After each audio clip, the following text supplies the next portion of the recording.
नमस्कार दोस्तों, स्वागत है आपका हमारे इस YouTube चैनल में।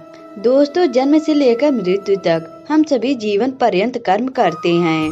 किसी न किसी से मित्रता भी अवश्य करते हैं, परंतु क्या हम ये सोचते हैं कि हम जो कर्म कर रहे हैं उसका परिणाम क्या होगा?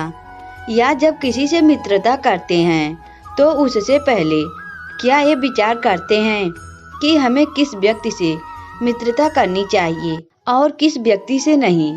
अगर आप ये नहीं सोचते तो इस वीडियो को पूरा जरूर देखें, क्योंकि इस वीडियो में हम आपको भगवान कृष्ण द्वारा गीता में कही गई कुछ ऐसी ही बातें बताने जा रहे हैं, जिसे जानने के बाद ना तो आप कभी बुरे कर्म करने के बारे में सोच पाएंगे और ना ही किसी बुरे इंसान को अपना मित्र बनाएंगे। दोस्तों, ये 10 बिंदु ऐसे हैं जो ये दर्शाते हैं कि आखिर विभाजन क्यों जरूरी है।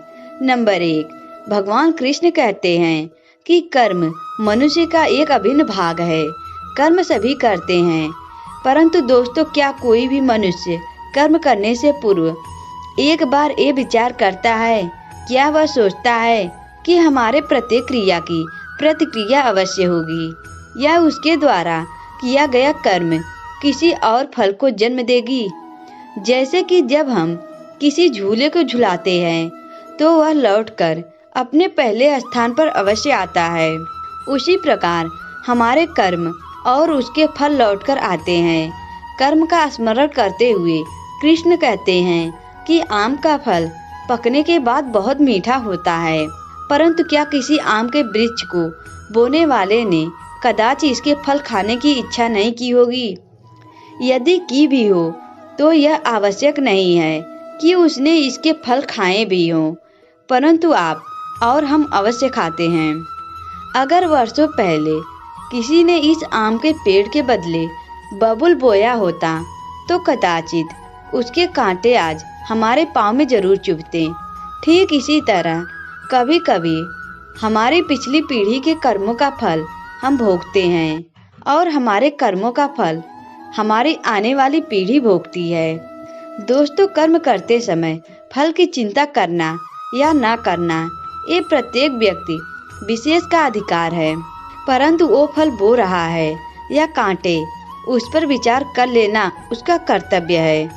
क्योंकि मीठा फल मिलेगा या कांटों का दंश सहना तो पड़ेगा ही। ये तो आज आपके बोए पर निर्भर करता है। नियत केवल ये निर्धारण करती है कि उसे आप भोगेंगे या आपका भविष्य। नंबर 2, इसके अलावा कृष्ण गीता में आगे कहते हैं कि मनुष्य के जीवन में कभी न कभी किसी न किसी प्रकार की दुविधा अवश्य आती है और प्रत्येक दुविधा से एक नए विकल्प का जन्म होता है। ऐसे में सबसे अधिक महत्वपूर्ण हो जाता है मनुष्य कौन से विकल्प का चयन करता है, क्योंकि हमारे चयन पर ही हमारा भविष्य निर्भर करता है।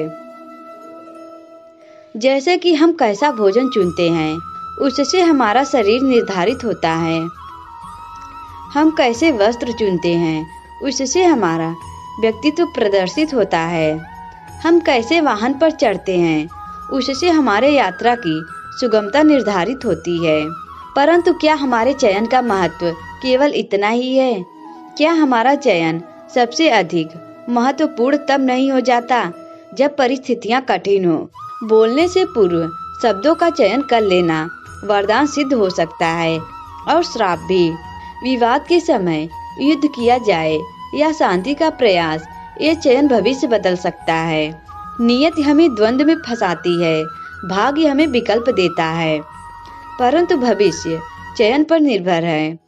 अब प्रश्न ये उठता है कि चयन कैसे किया जाए? चूँकि मन तो चंचल है, परंतु इस प्रश्न का उत्तर भी हमारा मन ही देता है। जो चयन उत्साह दे, संतोष नहीं, जो विजय का आनंद दे, मन की शांति नहीं, क्या वह उचित है? हाँ या ना, ये चयन भविष्य बदल सकता है। नंबर 3, गीता में भगवान कृष्ण कहते हैं कि हर मनुष्य ये सोचता है कि समय ही सर्वशक्तिशाली है, परंतु वह यह भूल जाता है कि सत्य उससे भी बड़ा बलवान है। हर मनुष्य कभी न कभी, कहीं न कहीं किसी न किसी भय से सत्य को छुपाने का प्रयास अवश्य करता है, और यही कहीं न कहीं सबसे बड़ा अधर्म हो जाता है। जिस प्रकार ज्वालामुखी अंततः भूमि का बंधन तोड़कर बाहर आ जाता है, उसी प्रकार सत्य भी एक दिन सामने आ ही जाता है। चूंकि नियति सत्य को समक्ष लाने का मार्ग ढूंढ ही लेती है। सत्य उस सूरज की भांति है जिसे असत्य के घने मेघ ढक नहीं सकते। नियति नामक वायु असत्य के घने मेघ को हटा के सत्य की सूरज को प्रकाशित कर ही देती है। सत्य रूपी अधर्म पर सत्य रूपी धर्म की विजय निश्चित है। इसीलिए हर मनुष्य को चाहिए कि वह बिना किसी भय के अपने सत्य प्रकट करे, ना कि उसे छुपाने का प्रयत्न करे। नंबर 4, भगवान कृष्ण ने ये बात हस्तिनापुर की राज्यसभा में उस समय कही थी जब भीष्म ने हस्तिनापुर के विभाजन का प्रस्ताव हस्तिनापुर नरेश धृतराष्ट्र के समक्ष रखा था और सभा में उपस्थित अधिकतर सभासद विभाजन के पक्ष में नहीं थे। तब कृष्ण ने उन सभी से कहा था कि विभाजन या बंटवारा जिसे आप सभी एक नकारात्मक स्वरूप में देखते हैं, परंतु क्या यह सत्य नहीं है कि बंटवारा तो हर स्थान पर होता है। जैसे एक स्त्री अपने प्रेम का बंटवारा करती है अपने पति और संतान के बीच में, परंतु ये नकारात्मक नहीं है। मन जुट जाए तब भी हम अपनी वस्तुएं, अपनी संपत्ति, अपनी प्रसन्नता बांटते हैं, और मन बिखर जाए तब भी अंतर है सोच का। प्रेम में बंटवारा सहयोग कहलाता है और शत्रुता में इसे नाम देते हैं विभाजन का। प्रेम में बांटना अस्तित्व को एक करना है और शत्रुता में विभाजन का अर्थ है सीमाएं खींचना। परंतु जिस प्रकार कभी कभी महान शांति के लिए युद्ध आवश्यक है, उसी प्रकार कभी कभी संतोष से जीने के लिए विभाजन भी आवश्यक है। जैसे अगर किसी मिट्टी के पात्र में दरार आ जाती है तो क्या ये अच्छा नहीं होगा कि उसे पकाने से पूर्व ही किसी और पात्र में ढाल दिया जाए, अन्यथा यदि ये पक गया तो किसी काम का नहीं रहेगा। वैसे विभाजन तो तभी हो जाता है जब मन से एक दूसरे के लिए आदर समाप्त हो जाए। यदि विभाजन एक विध्वंस है, परंतु नव निर्माण के लिए कभी कभी इसकी आवश्यकता होती है। इसलिए पितामह के विभाजन के प्रस्ताव में मुझे तो कोई भी त्रुटि नजर नहीं आती, बल्कि हस्तिनापुर के विभाजन से तो मुझे शांति का मार्ग प्रशस्त होते हुए दिख रहा है। नंबर 5, भगवान कृष्ण आगे कहते हैं कि हर मनुष्य कभी न कभी कुछ पाने की कामना अवश्य करता है और अपने बालक को गोद में अटखेलियां करवाता है, और इन सब भाव का एक ही आधार है और वह है मोह।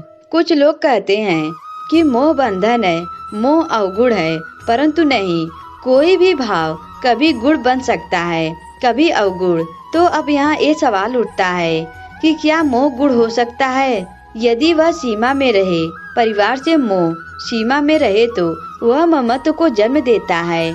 यदि वह सीमा से अधिक हो जाए तो वैराग्य को। कारण यह है कि आवश्यकता से अधिक मोह मनुष्य को दुर्बल बना देता है और दुर्बलता नाश की ओर ले जाती है। इसलिए यह समझना आवश्यक हो जाता है कि कहाँ रुकना है, सीमा क्या है, क्योंकि जो न रुका उसे विनाश के गर्त में जाना निश्चित है। नंबर 6, हर मनुष्य को किसी न किसी चीज से भय अवश्य लगता है, फिर चाहे वह भय धन हानि का हो या मान हानि का। मनुष्य सदा भय को बुरा समझता है। हर वक्त भय उसे हानि होने को सताता रहता है, परंतु वह यह कभी नहीं सोचता कि भय लाभदायक भी हो सकता है। सोचिए, किसी अनुचित कार्य के परिणाम का भय क्या आपको वो करने से रोक नहीं लेता? रोकता है, परंतु अनुचित कार्य हो जाने के पश्चात उसे संसार के समक्ष न लाने का भय हमें एक के पश्चात दूसरी भूल करने पर विवश करता है। भले ही हम कोई न कोई प्रयास करके हम अपना सम्मान बचा तो अवश्य लेते हैं, परंतु भविष्य में इसके परिणाम भयंकर सिद्ध हो सकते हैं। इसलिए कोई भी कार्य करने से पूर्व उसके परिणाम को जानना जितना आवश्यक होता है, उतना ही आवश्यक होता है कोई भूल हो जाने के पश्चात उसे तुरंत स्वीकार कर लेना।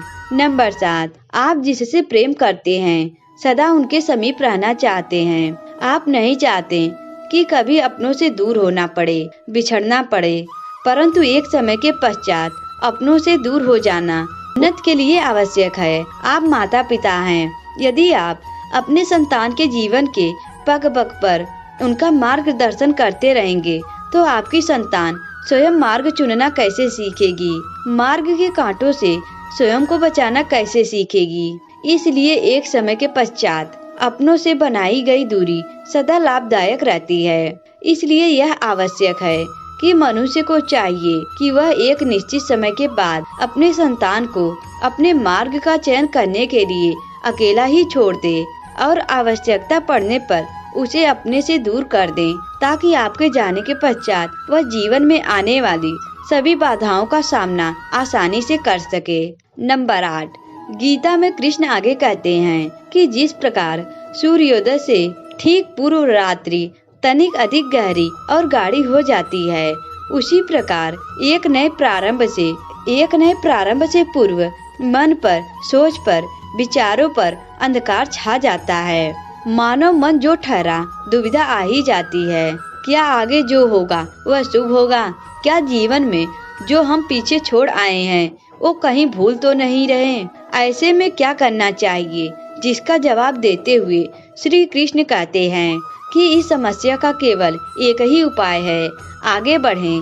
क्योंकि आगे बढ़ने के लिए हमें अपने पाँव से उस धरा को ढकेलना पड़ता है जिस पर हम खड़े हैं। जहाँ मार्ग ना हो वहाँ लक्ष्य नहीं भूलना चाहिए।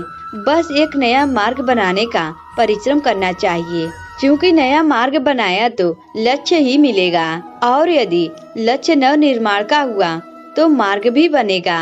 परंतु जो मनुष्य आगे बढ़ने के लिए दुविधा में फंसा रह जाता है, उसका जीवन सदा के लिए अमावस्या की रात्रि जैसी अंधकार में हो जाती है। नंबर 9, इतना ही नहीं, श्री कृष्ण गीता में आगे कहते हैं कि शांति किसे नहीं चाहिए। मानव युद्ध भी शांति के लिए ही करता है, और संधि भी। आप में से कुछ कहेंगे कि आगे बढ़ने के लिए सदा संघर्ष ठीक नहीं होता। संधि का मार्ग ठीक है, क्योंकि शक्तिशाली को परास्त करने के लिए हमारी भी शक्ति का क्षय होता है, वो शक्ति जिसे हम विकास में लगा सकते हैं। परंतु शक्तिशाली से मित्रता करने से पूर्व क्या ये जान लेना उचित नहीं कि शक्तिशाली का मंतव्य क्या है?